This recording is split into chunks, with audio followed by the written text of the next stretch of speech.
नमस्कार दोस्तों, मैं आपका अपने चैनल एचवीएस स्टडीज़ में स्वागत करता हूं। इस वीडियो में आपके लिए एसएससी सीएचएसएल एग्ज़ाम के लिए मोस्ट इम्पॉर्टेंट एक्सपेक्टेड क्वेश्चंस लेकर आ गया हूं। ये क्वेश्चन आपके एसएससी सीएचएसएल ही नहीं, आने वाले हर एग्ज़ाम के लिए मोस्ट इम्पॉर्टेंट हैं। सारे क्वेश्चंस को यहाँ पर चुने हुए लिए गए हैं जो कि रिसेंटली के पैटर्न से हमने यहाँ पर फॉलो किया है, जिससे कि टीसीएस जिस तरीके के एग्ज़ाम पूछ रहा है, आपको उस तरीके के एग्ज़ाम को रूबरू कराया जाए। तो आपसे अनुरोध है, अगर आप इस चैनल पर पहली बार आए हो तो आपसे अनुरोध है चैनल को सब्सक्राइब कर लीजिएगा। वीडियो अच्छी लगे तो वीडियो लाइक करके ज़रूर जाइएगा। पहला क्वेश्चन है, in which order did the following come to India.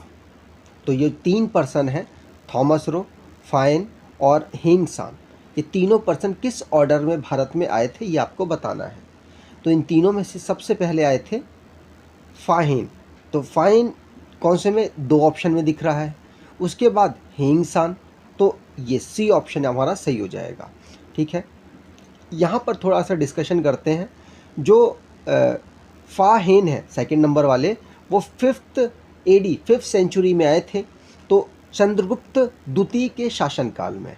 ठीक है, उसके बाद हेनसान आए थे 630 एडी में, और हर्षवर्धन के शासनकाल में ये भारत आए थे सेकंड टाइम पर इन तीनों के कंपेयर में। उसके बाद थॉमस रो, जो कि इंग्लैंड से आए थे भारत में, ब्रिटेन से आए थे भारत में 1615 में, मुग़ल दरबार में जब जहांगीर शासन कर रहे थे उस समय पर। ठीक है, चलिए आगे बात करें। अगला क्वेश्चन है, Sirajuddaula was defeated by British in battle of. तो सिराजुद्दौला ब्रिटेन से हार गए थे, अंग्रेज़ों से लड़ाई में हार गए थे। किस युद्ध में हारे थे? तो आंसर यहाँ पर हो जाएगा, वो हारे थे, बहुत आसान क्वेश्चन है, प्लासी। प्लासी का जो बैटल हुआ था उसमें वो हार गए थे। यहाँ पर डिस्कशन करते हैं, जो प्लासी का जो युद्ध हुआ था वो सिराजुद्दौला और जो ब्रिटेन थे, ब्रिटेन के उस समय पर जो गवर्नर थे उनका नाम था क्या, ये यहाँ पर लिख रखा है, रॉबर्ट क्लाइव। रॉबर्ट क्लाइव उस समय पर लड़ रहे थे इनसे और जीत गए थे। और ये जो फाइट हुई थी वो 13 जून 1757 को हुई थी, याद रखना है। और बैटल ऑफ बक्सर की वहाँ पर चर्चा हुई है। तो बैटल ऑफ बक्सर की बात करें तो 22 अक्टूबर 1764 में ये फाइट हुई थी। कौन थे? अंग्रेज की तरफ से थे हेक्टर मुनरो, और जो दूसरी पार्टी थी वो कौन कौन थे? तो नवाब ऑफ अवध थे, सिराजुद्दौला थे, और साथ साथ सिराजुद्दौला नहीं, मतलब इनके जो मतलब और जो बंदे थे वो थे, और मतलब जो इनके पूर्व मतलब आने वाली पीढ़ी वो थी, और मुग़ल एम्परर में शाह आलम द्वितीय थे। ठीक है, चलिए। और यहाँ पर अगला ऑप्शन था बैटल ऑफ वांडीवास। जो बैटल ऑफ वांडीवास था वो 7 ईयर चला था, और 1760 में ये फ्रेंच और ब्रिटेन के बीच में लड़ा गया था। आगे बात करें, अगला क्वेश्चन है, who among the following was the great protagonist of the doctrine of lapse। तो इनमें से कौन ऐसे पर्सन थे जिन्होंने डॉक्ट्राइन ऑफ लैप्स को लागू किया था? तो आंसर यहाँ पर हो जाएगा लॉर्ड डलहौजी। लॉर्ड डलहौजी के समय पर यह लागू हुआ था, ध्यान रखना है, पूछा जा सकता है। डलहौजी के समय पर ये हुआ था। अब आपको बता दूं डलहौजी का शासन कितने साल तक भारत में रहा। तो 1848 से लेकर 1856 तक इन्होंने काम किया भारत में। आपको बताऊं ये ऐसे पर्सन थे जिन्होंने बहुत चेंज लाने की कोशिश की थी। रेलवे भी इन्हीं के समय पर आई थी, और भी बहुत सारे चेंजेस ये लाने के लिए भारत में आए थे, और इन्होंने काफ़ी लंबा शासन भी किया था। बात करें एसएससी सीएचएसएल एग्ज़ाम की, अगर आप तैयारी कर रहे हैं तो एक्सपेक्टेड क्वेश्चंस की जो रिपीटेड क्वेश्चंस हैं उनकी सीरीज़ अगर आप ढूंढ रहे हैं तो आप डिस्क्रिप्शन बॉक्स में लिंक दे रखा है, आप इस ई बुक को परचेज़ कर सकते हैं। इसमें ऑलमोस्ट 700 से ज़्यादा क्वेश्चंस का कलेक्शन है, आपको आने वाले एग्ज़ाम के लिए मोस्ट इम्पॉर्टेंट ये रहेगी। अगले क्वेश्चन की बात करें, कार्सिनोजेनिक केमिकल कॉज। जो कार्सिनोजेनिक है केमिकल वो किसका कारण बनता है? तो आंसर यहाँ पर हो जाएगा कार्सिनोजेनिक कैंसर का कारण बनता है। तो सी ऑप्शन यहाँ पर बिल्कुल सही हो जाएगा। ठीक है, चलिए आगे बात करें। अगला क्वेश्चन है, who had proposed the idea of 3 tyre Panchayati Raj system. तो भारत में 3 टायर 3 स्तर वाली पंचायती राज सिस्टम को किसके द्वारा मतलब प्रपोज किया गया था? तो आंसर यहाँ पर हो जाएगा, बहुत सारी पंचायती सिस्टम को इस्टेब्लिश करने के लिए कमेटीज़ बनी थी, लेकिन एक कमेटी थी बलवंत राय मेहता कमेटी। इसमें 3 स्तरों में पंचायत को तोड़ने की बात की गई थी, याद रखना है। यहाँ पर बात करें तो बलवंत राय समिति, जो बलवंत राय कमेटी थी वो 1957 में आई थी। अशोक मेहता कमेटी 1977 में आई थी। ये सारी कमेटियाँ पंचायती राज से लिंक करती हैं। और GKV राव कमेटी 1985 में आई थी और सिंघवी कमेटी 1986 में आई थी। ठीक है, चलिए आगे बात करें। अगला क्वेश्चन है, which article of Indian constitution directs the state government to organise village panchayat? तो अभी हमने पंचायत का ही क्वेश्चन पढ़ा और अब पूछा जा रहा है कौन सा आर्टिकल विलेज पंचायत को ऑर्गेनाइज कराने में मतलब भारत सरकार को ये पावर देता है। किस आर्टिकल के अंदर मतलब विलेज पंचायत के बारे में डिस्क्राइब किया गया है? तो आंसर यहाँ पर हो जाएगा, ये डिस्क्राइब किया गया है आर्टिकल 40 में। और ये बहुत बार क्वेश्चन पूछा गया अलग अलग जगह पर, याद रखना है। आर्टिकल 40 में जो पंचायत है, पंचायत का जो सिस्टम है उसके बारे में यहाँ पर सारी बातें बताई गई हैं। आगे बात करें। अगला क्वेश्चन है, what ensure economic justice to Indian citizen? तो आंसर यहाँ पर हो जाएगा, जो भारत के जो नागरिक हैं उनको आर्थिक न्याय, इनमें से क्या मतलब कौन सी चीज़ है जो एंश्योर करती है? तो आंसर होगा directive principle of state policy. हमारे भारत के नागरिकों को आर्थिक न्याय, इकोनॉमिक जस्टिस एंश्योर करती है। तो सी ऑप्शन यहाँ पर बिल्कुल सही है।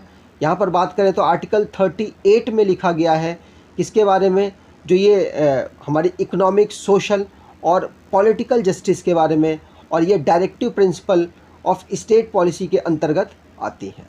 आगे बात करें। अगला क्वेश्चन है, who is known as father of white revolution in India? तो इंडिया में फादर ऑफ वाइट रिवॉल्यूशन कौन है? वो पर्सन है जिन्होंने अमूल को इस्टेब्लिश किया है। उनका नाम है क्या? डॉक्टर वर्गीश कुरियन। तो बी ऑप्शन यहाँ पर बिल्कुल सही हो जाएगा। जो ये नीचे लिखा हुआ है MS स्वामीनाथन, ये भारत में ग्रीन रिवॉल्यूशन लाने वाले पर्सन थे, याद रखना है। और नॉर्मन बोरलॉग दुनिया में ग्रीन रिवॉल्यूशन लाने वाले पर्सन हैं। अगले क्वेश्चन की बात करें, which one of the following is not included in the state list of constitution of India? Bharat में 3 ग्रुप बने हैं, 3 लिस्ट बनी है, एक स्टेट की, एक यूनियन और एक कंकरेंट। जो यूनियन में जो हमारे इस समय पर मोदी साहब हैं वो कानून बना सकते हैं।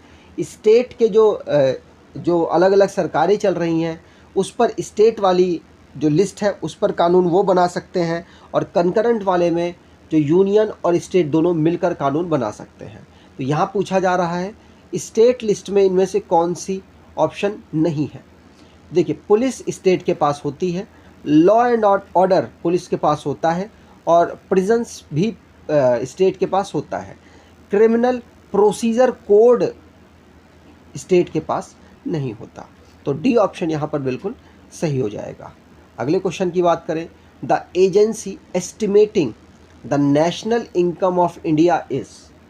तो भारत की जो इनकम है उसका आकलन करता कौन है, आपको बताना है।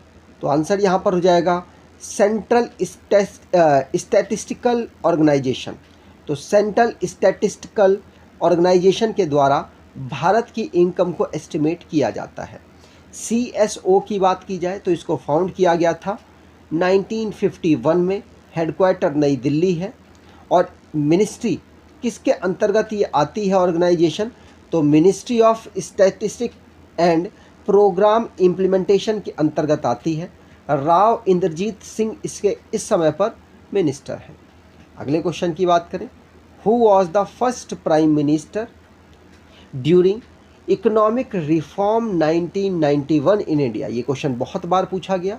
1991 में हमने जो सुधार किए थे, इकोनॉमी का सुधार किया था, आर्थिक सुधार किए थे, उस समय पर हमारे प्राइम मिनिस्टर कौन थे? तो हमारे उस समय पर प्राइम मिनिस्टर थे 9th नंबर के कौन? PV Narasimha Rao. 9th number के उस समय पर ये प्राइम मिनिस्टर थे, याद रखना है। अगले क्वेश्चन की बात करें, the Nagarjuna Sagar dam has been build across the river. तो नागार्जुन जो सागर डैम है वो किस जगह पर डेवलप है? तो आंसर यहाँ पर हो जाएगा वो कहाँ पर डेवलप है? तो वो किस नदी पर डेवलप है? तो वो कृष्णा नदी पर डेवलप है। तो बी ऑप्शन यहाँ पर बिल्कुल सही हो जाएगा, याद रखना है, पूछा जा सकता है। अगले क्वेश्चन की बात करें, the mount Everest was first scaled in the year. तो किस साल माउंट एवरेस्ट में चढ़ने वाले पहले पर्सन थे? तो पर्सन का नाम ना पूछ करके ईयर पूछ लिया गया। आपको ध्यान रखना है 1953 में माउंट एवरेस्ट पर चढ़े थे पहले पर्सन, कौन थे? एक थे न्यूजीलैंड के एडमंड हिलैरी और शेरपा तेजिंग नेपाल के थे शेरपा तेजिंग नॉर्गे। ठीक है, इन्होंने मई 29, 1953 को एवरेस्ट पर चढ़ाई की थी। आगे बात करें, अगला क्वेश्चन है, which of the following revolutionary group was involved in Kakori conspiracy case. तो काकोरी कॉन्स्पिरेसी केस जो हुआ था, काकोरी षड्यंत्र जो हुआ था, उस पर कौन सी जो ऑर्गेनाइजेशन थी उसके ऊपर काम किया था उसने? तो आंसर यहाँ पर हो जाएगा, वो किया था हिंदुस्तान रिपब्लिकन एसोसिएशन के द्वारा काकोरी कांड को किया गया था।